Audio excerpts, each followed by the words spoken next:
Hello everyone, welcome to Gundam of Gundams. Today we got Gquuuuuux episode 4, I'm Amy. and I'm Josh.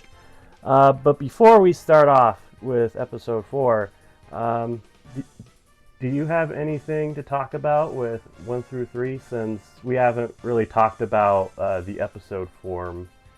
As you already know, and one of our previous videos is the movie version of Gquuuuuux, the beginning. And basically that covers all three episodes of what's already happened. Uh, so not much has changed. I will say that I do like the format better here. So in the movie version, we don't see the main new characters, Machu, Shuji, and Nyan until later on. It's like at the very end of the movie. And then we have all the Universal Century, 1 Year War stuff that happens before that first. Um, as much as I love that Universal Century, 1 Year War stuff, I think that was my favorite part of the movie, and it's probably my favorite episode still. Uh, it feels like that the characters kind of got pushed to the side a little bit, so having that break as the 1 Year War in episode 2, I think really helps establish the new characters a little bit better. But at the same time, we still get the nostalgia of the second episode, and it didn't disappoint, that's for sure, because they went the whole mile on that. They not only did the music and the scenes like we saw in the movie, but then they did like the eye catches and everything, which is really cool. Yeah, that was really neat. I am very surprised that they put the 1 Year War segment of the movie as episode 2. I understand why they did it. It still kind of surprised me. Plus, they actually kind of cut out the last part of the 1 Year War section. So it kind of makes me wonder if like Sayla's gonna show up in some form in this series and we'll get like that portion. Spoilers for someone who's only seen the TV show so far. So, yeah, that whole basically ending of the 1 Year War is just kind of taken out, and all you get in episode 2 is basically the whole Shalia thing where he's just talking about how, how things did end, but we miss a lot of details still. So we are missing just a little bit more information from the movie that is going to be showing up in the series. In this episode, you get one instance of that for sure. Other than that, I don't think there's really much for me to know difference wise. I will say I do kind of want to amend something I said in the previous review. I said that Machu is doing this because she's bored. I kind of changed my mind about that now. She seems very what's the word I'm looking for? Disassociated. Yeah, disassociated with kind of her surroundings and her life. She kind of laments about how everything on the colony is artificial. And we see a lot more of that too in this episode. She seems to have some kind of connection to the Earth. And it's I think it's going to be a big kind of character turn for her too. That she's willing to do what she can to get there. But we almost did forget, so we have to add that we need to do a kill count for this series, and we've already had a couple of kills. Yep. Episode 2, Captain Paolo. Char just goes straight up to the bridge and beam sabers him.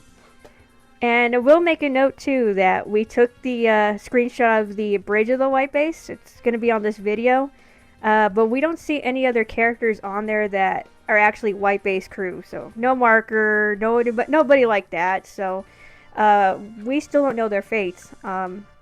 Yeah, so that's a toss up in the air at this point. Yep. We're also counting Dozel, even though like he's not like an on-screen death, but he's a named character that we know dies. And yeah, and it's already mentioned in the story, and I think Dozel deserves his respect, so we're gonna add him in. But especially, I think going on with the kill count, and I think this will apply for any series that we do, is it has to be a character that is named. Doesn't matter if they just get their name done once. we're gonna if they die and they have a name, we're gonna count them in the kill count.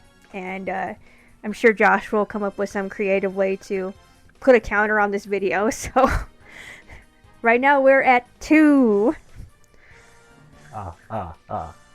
Yes, maybe the count will be in the corner. All right. I can't think of anything else for the first 3. No, I think everything else, like I said, is covered in the movie review. So just check that out. I'm sure we'll put it in the description for the link if you want to know more. And then, of course, like we said, there's still some slight spoilers from that movie that did not get covered in that last part of the second episode. So I would expect to see that sometime in the future in these episodes. And then we'll also mention a couple of things during the actual review for this episode. All right. Just want to get started? Let's go. All right. So the episode starts. Apparently, the Pomeranians have already gone through 4 clan battles. Yeah, and it's kind of good to see that they're there, but they're not the main focus of the story. Like, we're moving the story along. Yeah, moving the story along, Machu looks way more comfortable with the Gquuuuuux. And it's noted too by Shalia and his crew that she looks way better controlling that suit, so she's getting better. Yep. And Shalia is kind of becoming a fan of this team. Yeah, I can't remember, but I think he has a Pomeranian sticker on his phone. Which, if it is that, it's really funny. But it seems like he's really enjoying just watching them battle. Yep. After that, just get, some scenes of all 3 of them. Machu, Nian, and Shuji kind of hanging out with the Gundam. And we know that they want to go to Earth. Is essentially what Shuji and then, of course, the Gundam, as he's talking to him, I guess, says they want to do. That's their main goal. Then we found a really kind of neat Easter egg once Suji's little robot prints out the space gliders. So it says Yashima, and of course we know Mirai, that's her family name, and it's a space glider, which I believe she mentions in the first series that she piloted those space gliders, so that's how she feels comfortable, actually driving the white base. Yep. So it is kind of up in the air whether that's what she's doing or what, but it's a really cool Easter egg. After that, we kind of go into kind of the main, I don't know, would you call her an antagonist? Well, I will say though that before we get to that, okay, because Machu does go back home and she sees her mom, and it just adds more to her character of being kind of aloof in her environment. She tells Suji that she wants to go to Earth with him, and just like in her room and stuff, there's like a whole bunch of pictures of like jellyfish, there's a globe, so it's not something that just came out of nowhere. It looks like this is something she's really wanted to do for a while. And I kind of mentioned it too, but like all the jellyfish remind me of that second ending for Gundam Origin. Just because I remember all that, like sea kind of wildlife imagery in that. I don't know if that has anything to do with it, but it just kind of brought that to mind. Yep, and Machu's mother is very disapproving of how serious Machu is kind of taking her future in her eyes. Yeah, she's definitely, we'll see the contrast, but she's definitely more of the strict but caring mom. We'll say that. Yep. Although she's definitely better than what we're about to bring up soon. You want to go into that part of the story, Josh? Yeah, let's just talk about how she's introduced first. So she is introduced. Her name is Shiko. She is a Earth Federation ace. They use the word unicum, which makes it's very awkward, and I'm gonna have to put the text because that just sounds really weird. But yeah, she is apparently like the witch of the Federation. Yes. Like hundreds of kills. Yeah, like 100 kills under her belt. Yep, and she is a new type, even though she says that new types are just Xeon propaganda. Yeah, and we'll see that later on in the episode as they go into their clan battle. Yeah, but she is out looking for the Red Gundam for revenge. Apparently, Char shot down her Mav at some point. Yep, and we don't know who this person is. We did try looking at the gravestone that they showed, but there's no name or anything. So we were just trying to see if anybody else would pop up on the, I guess, the Gundam cameo list, but nothing in that area. Yeah. But basically, yeah, she just wants revenge for what happened, and she's obsessed, is what I think it's Anki says. So it's probably a good point to just bring up that Anki seems to know a lot, especially about new types. Yeah, she knows quite a bit. I know I've seen some people speculate that it could be, I think it's Lieutenant Simus, who was with Shalia Bull in that first Gundam series. And you know what? At this point, if it did turn out to be that, I wouldn't be surprised, because the people who are, naming Shalia Bull as being in this series, and just by seeing him, that I thought that was incredible. So Yeah, I don't know how they could have figured that guy in the original who looked like he was 50 was actually like Shalia Bull in this version. I know I'm just thinking about it, but I'm like thinking about SpongeBob where he's like, oh god, he's hot. Or like Saito in the live action Rurouni Kenshin. Yeah, that was unnatural. He went from scary Wolfman to he's hot. I don't know what else to say in that. But yeah, he definitely got a character makeover in this, so I wouldn't be surprised if that's who Anki is, and if like later on in the series, like, I don't know, they just meet up and it's like, hey Shalia, what's up? Yep. All right. Continuing, Machu and Shiko have a conversation as they're kind of walking away, and Shiko knows that Machu is piloting the Gquuuuuux. Yeah, it just adds on to more of her new type, traits coming out, and Machu's like, oh, how does she know? Yep. And then it cuts away to Machu kind of wondering what Shuji wants. Like why he wants to go to Earth so bad.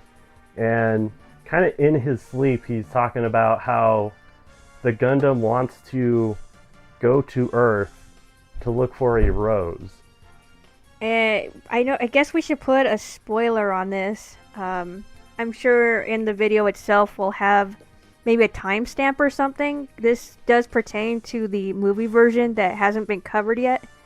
But okay, spoiler. We'll give it a second. Alright, so in the movie, we get a reference when Cassilia is on Granada, and they call it the Rosa Sharon. Is that what it's called? Yeah, Sharon. Yeah. Something like that.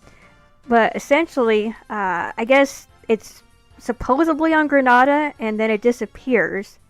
So we don't know if it's a person. I know a lot of us are maybe assuming it's Lala or something that could be the rose, but we don't exactly know. We don't know if it's a person or an object or what's going on. All we just know is that it disappeared, and apparently the Gundam thinks it's on Earth, I guess. Yeah, and this rose disappears at the same time that Char does. And the Zek Nova event. Yeah. So I guess that's the end of that spoiler, but I'm sure we'll see that clip later on in the actual series itself. Yes. And you also have to mention that she has a child and a family. Yep. So she sees a family, and then she thinks back to, of course, her family. She says her husband's a good man and she loves her child. Well, we'll leave it at that, but... And yet, she's not with them. But I have a feeling, and we talked about this when the episode was going, that maybe her Mav was potentially her, I don't know, her lover of some sort, maybe her husband that died. But just the grudge that she has seems like that person was too important, and then just calling her husband a good man is just not enough to somebody that you like really love, Yeah.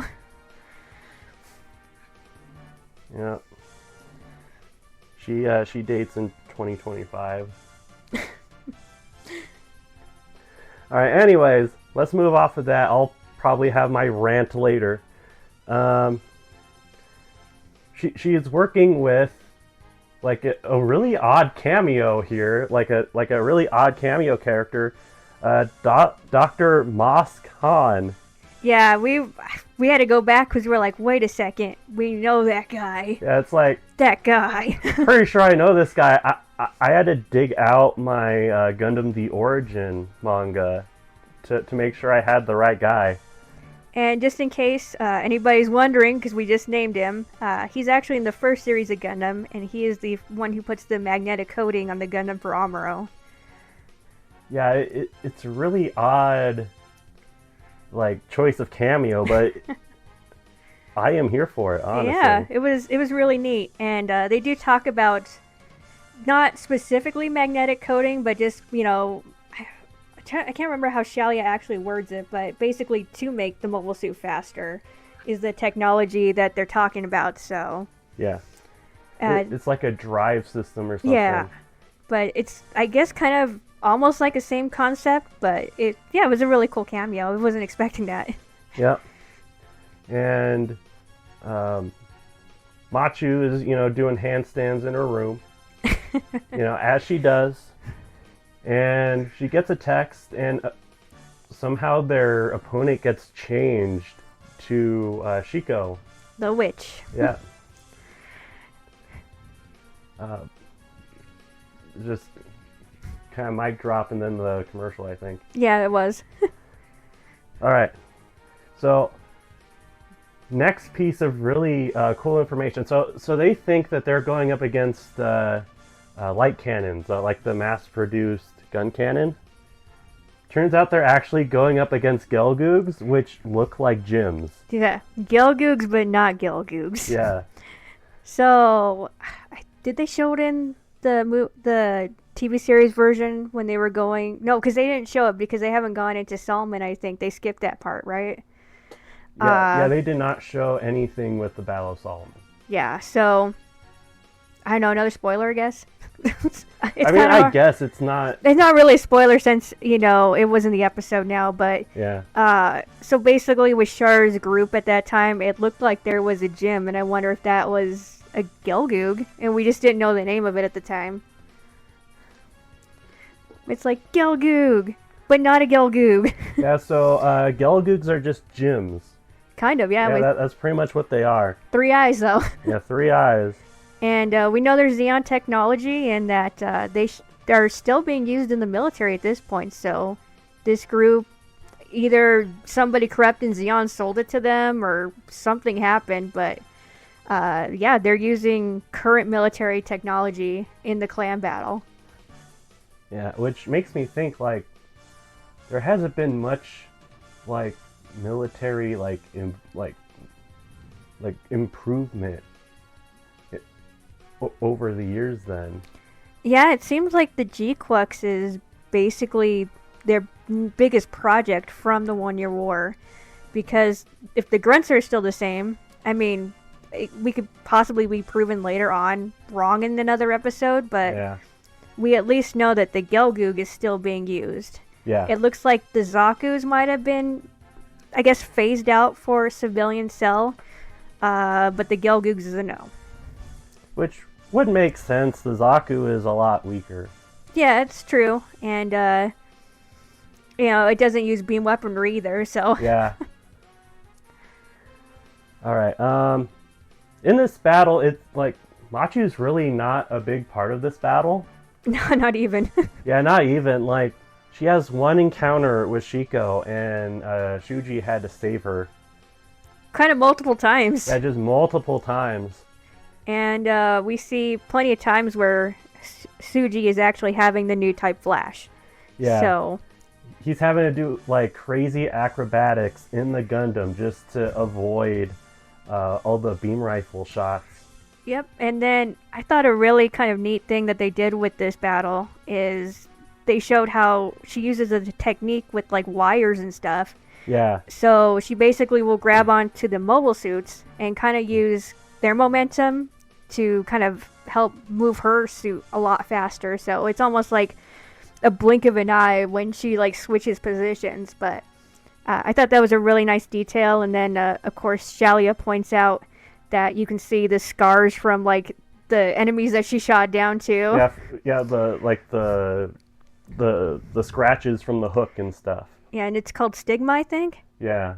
But yeah, I thought that was a really cool kind of detail. And we've kind of seen maybe like a few characters kind of use like maybe like cables or something to propel themselves, but nothing on this level. Yeah, it's nothing on this level. It kind of reminded me of Shiro in the Ball, but that is just nothing. Like this is just nothing compared to that. This is way more advanced. Yeah. Yeah.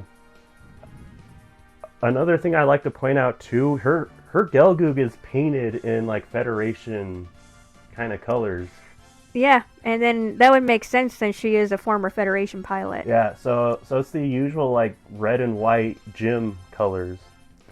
And now thinking that the scientist did get picked up, and he's working on these Gelgoogs now. Was it Moscom? Yeah.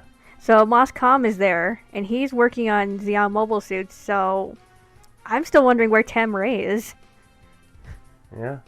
I wonder if we'll see him later on. I know that people have pointed out kind of the, I guess, similarities between the driver key for like the Zaku and then even the Temray circuit, which is hilarious. Yeah. But yeah, you would think that he would still be doing something with mobile suits, and right now we don't know anything about what the Earth Forces has done. Are they still developing things? I would assume so.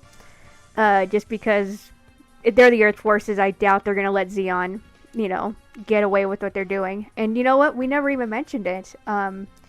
So back at closer to the beginning of the episode, we see people protesting Zeon because, well, Shally is still there in the soda and he's just floating there, which is kind of funny. Yep. I totally forgot about that. Yeah. And then at the same time, we get a conversation between, I guess, two of the officials of the colony that kind of world builds for us that maybe Cassilia and Girin are holding maybe two different pieces of outer space and then kind of fighting against each other for main control. Yeah, there's some internal strife in Zeon, to be sure. Like always. Yeah, like always. But we don't know anything about Dagwood. We don't know if he's retired or he's dead. I'm going to assume he didn't get shot by the solar ray because we never see it or hear about it being fired, so I'm just kind of assuming that he's, hanging out with Garma. Yeah, we do know that Garma is just out of the military. We don't know if he's with a certain someone, but in Isolina, but Yeah. that might be something we get answered later. But for right now, what we know about Zeon is that Cassilia and Girin basically just fighting out each other for who gets to control everything. And we don't know anything about Dagwood himself. Yeah, there's no indication of like physical warfare or anything.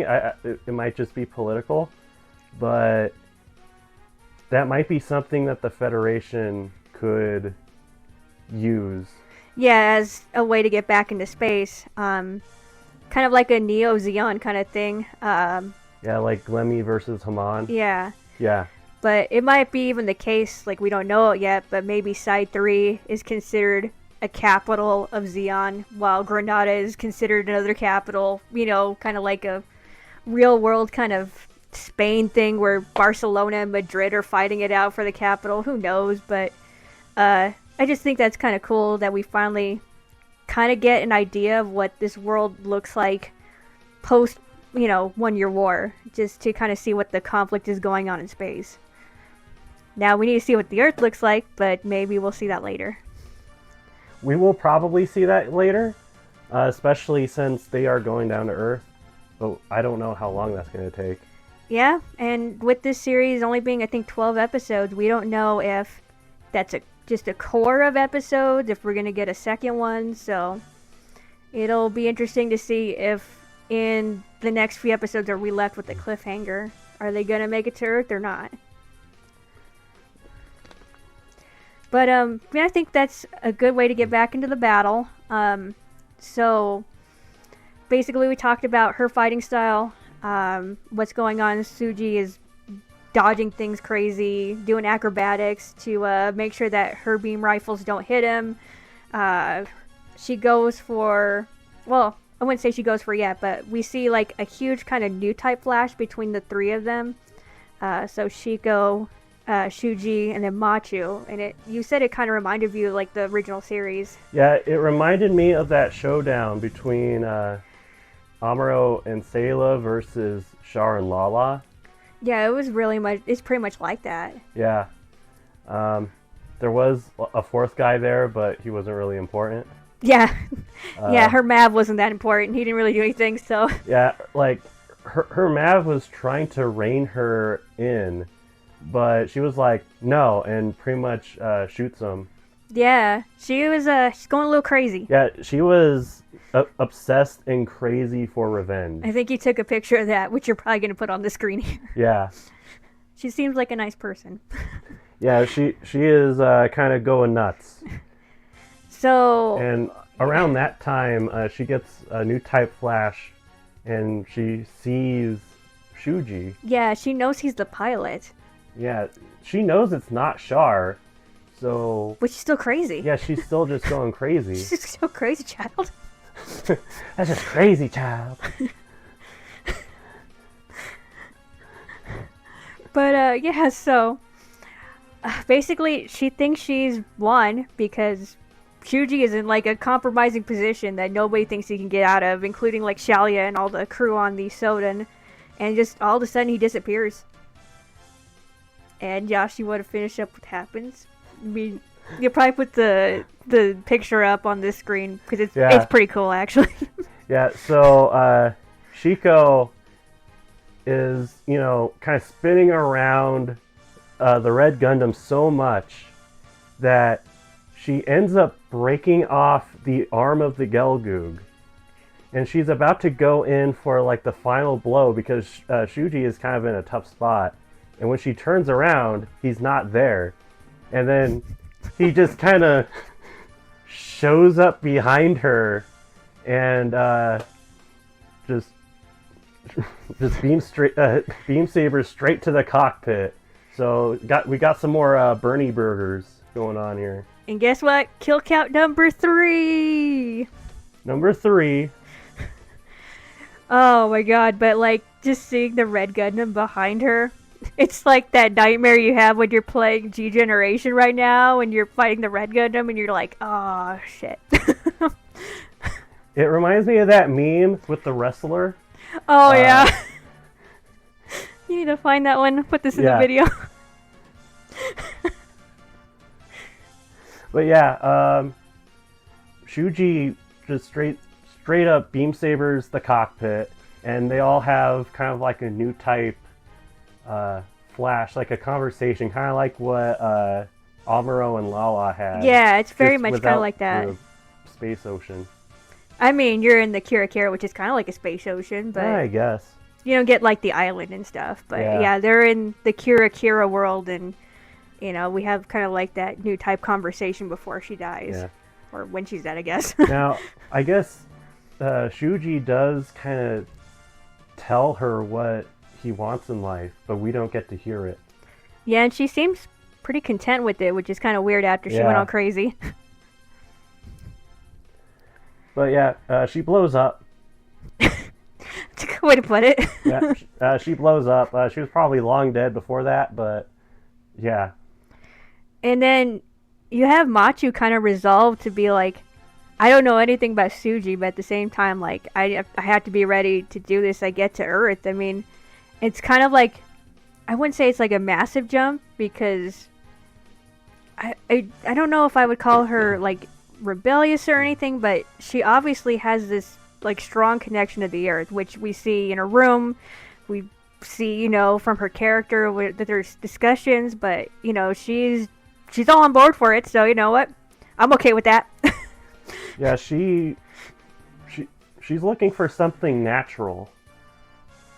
That's a good way to put it. And you know what? It's a Gundam series, so we're gonna have war crimes and we're gonna have death. So war crimes and tragedy. There you go. Yep. Yeah, and that's kind of how the episode ends. We do have the extra scene after the ending, though. But before we get to that, are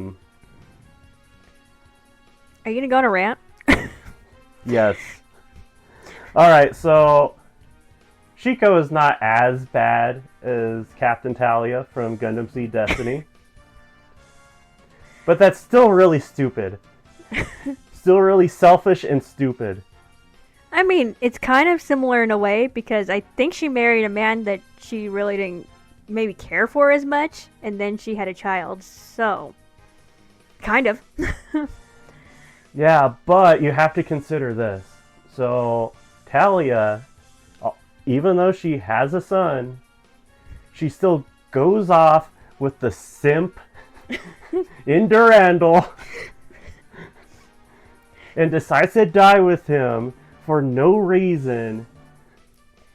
I mean, I guess at least Shiko was trying to kill Char, I think she assumed, or whoever was in the Red Gundam, which is kind of funny because she was obsessed with him, but at least it wasn't, Gil's obsession in that sense. Yeah, like, she's trying to get revenge, which is understandable. Sorry,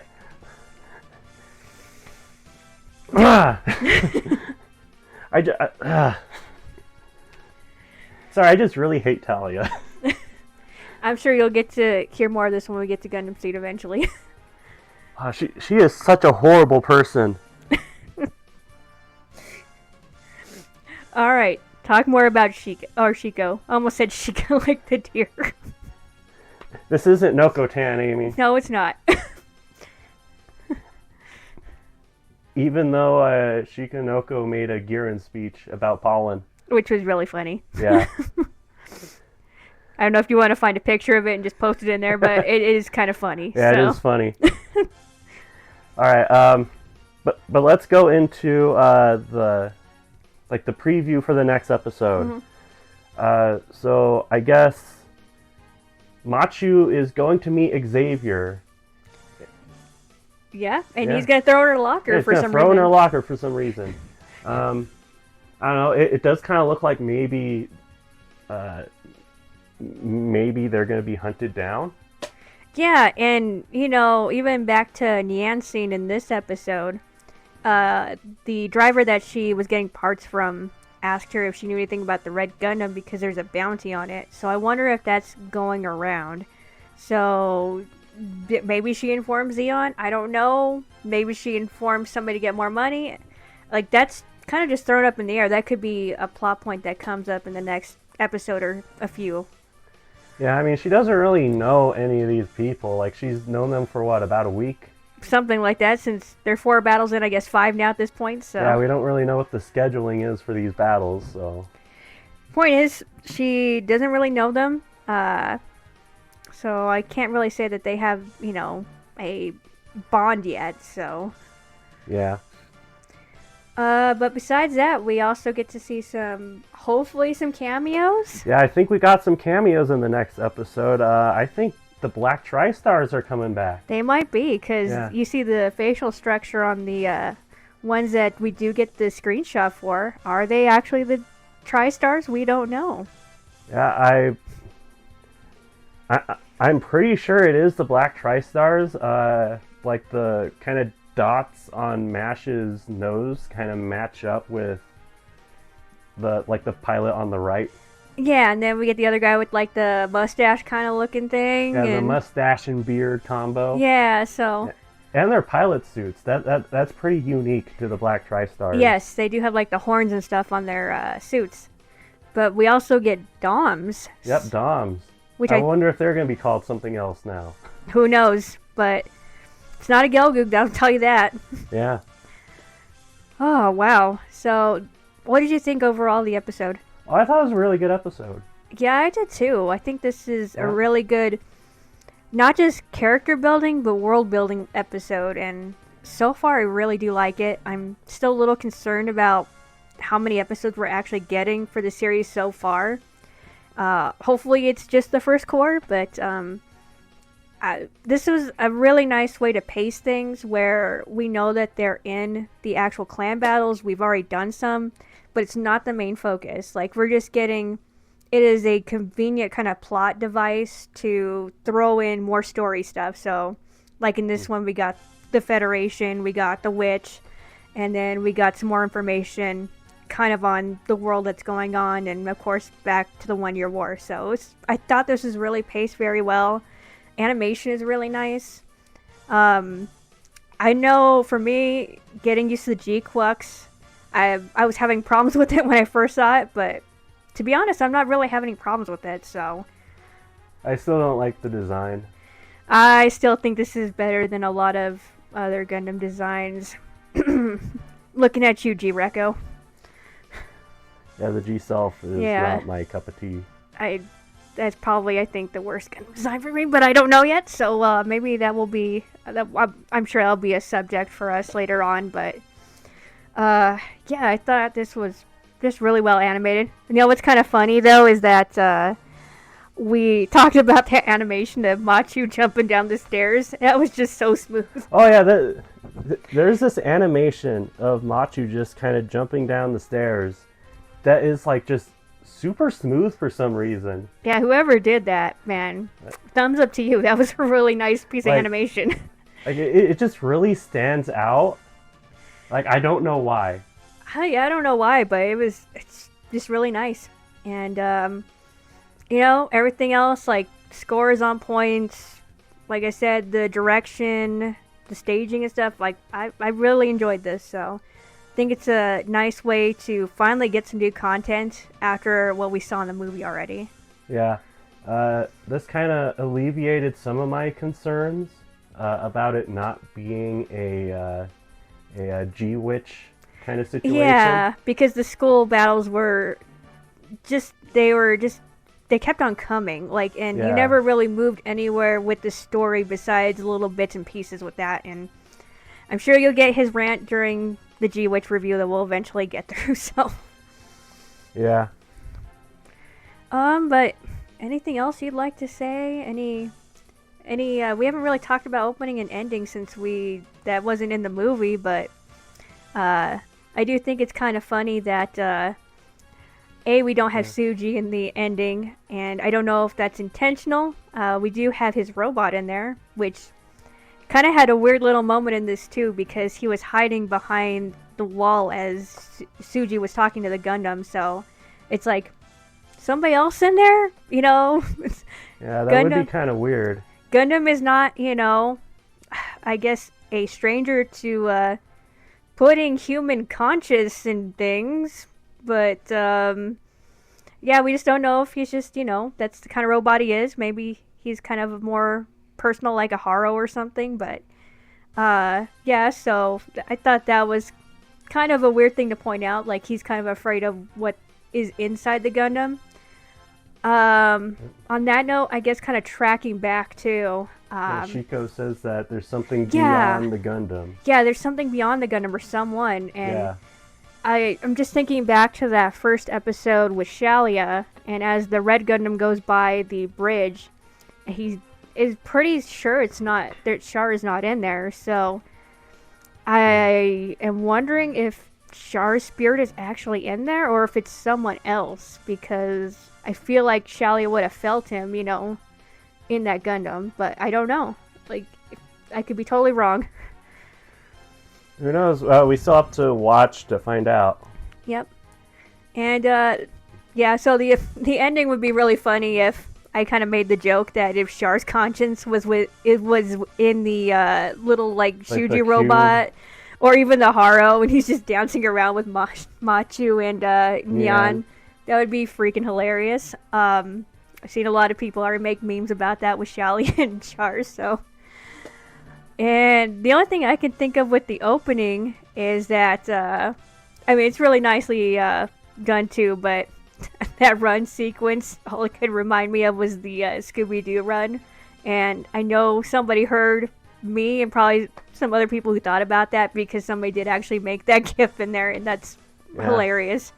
Plus, there's a lot of Zeta Gundam references in that opening. Yeah, there is. Like it coming out of like the smoke and stuff. And coming out of the smoke and getting the beam saber right away. It's like the Mark II. So there's a lot of cool parallels behind all this, and I am really looking forward to maybe seeing some cameos from characters that we really know. But at the same time, it's kind of fun to have like the scientist. I almost said Musk. Mosk. Moskon. Moskon. It was just a random one, but I thought it was really fun, and yeah, it was really cool. And then, of course, we had Cameron back in, like, the first episode, which was funny, or the third episode, I guess. Third episode with the series. But that, just those kind of little cameos from people you don't really expect is kind of fun. It just kind of builds the world a little bit more. Yep. Anything else you want to say? I can't particularly think of anything. Oh, that's cool. Well, I enjoyed this one, so we'll see what happens next week with the DOMs and possibly the TriStars. Yep. Cool. I think we are going to wrap this up. Guys, I hope you enjoyed it. Thanks for listening to our rants and or just random things that we're saying. We're gonna keep the kill count. That's my rule for any series we're gonna review. So Josh will figure out a creative way to put the kill count probably in like the corner of the screen or something. But that's a given. But besides that, I think we're good to go. Yep. Want to sign off, Josh? Yep. This has been Josh. This is Amy. From Gundam of Gundams, signing off. Thanks, guys. Please watch. Thanks for watching. Subscribe. And I hope you continue to look at Gquuuuuux with us. Yep, and this Friday we should have Gundam Encounters in Space.